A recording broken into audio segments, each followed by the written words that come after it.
নমস্কার, আমি মৌকথা। আমার চ্যানেলে সবাইকে স্বাগত জানাই। জানেন তো এখন যেহেতু আমি একটা আমার ছোট্ট বাগান তৈরি করার চেষ্টা করছি, তার কাছে যদি কোনো ফুল গাছ না থাকে, তো আমি যদি কারোর বাড়িতে এখন চাই ফুল গাছ, তো আমাকে না ওনারা ডালগুলো খুব সহজেই দিয়ে দেন এখন।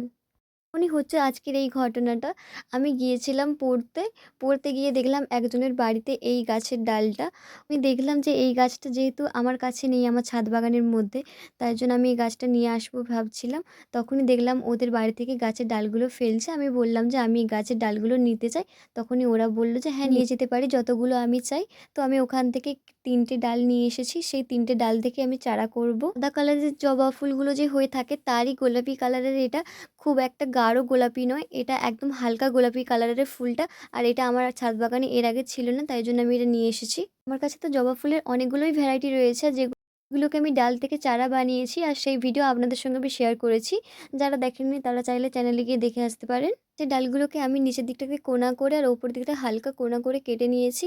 এই ডাল কাটার ভিডিওটা দেখে আমাকে কেউ খারাপ মন্তব্য করবেন না। আমার হাতের কাছে যেহেতু কোনো ধারালো বস্তু ছিল না, তো আমি এই কাটারিটা দিয়েই কেটেছি ডালগুলোকে। অন্য কোনো ধারালো বস্তু দিয়ে কাটবেন। আর যেহেতু ডালটা খুব মোটা ছিল, তো আমাকে কাটারি দিয়েই কাটতে হতো। এবার আমি গাছের গোড়ার দিকটাতে অ্যালোভেরা দিয়েছি।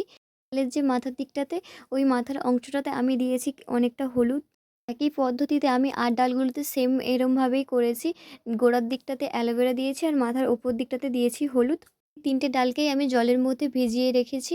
এটা ২ দিন অন্তর, অন্তর আমি জলটা পাল্টাবো, আর কিছুদিনের মধ্যেই গাছ থেকে শেকড় বেরিয়ে যাবে আর পাতাও বেরোনোর পর আমি আপনাদের সঙ্গে সেটা ভিডিও করে শেয়ার করব গাছ লাগানো।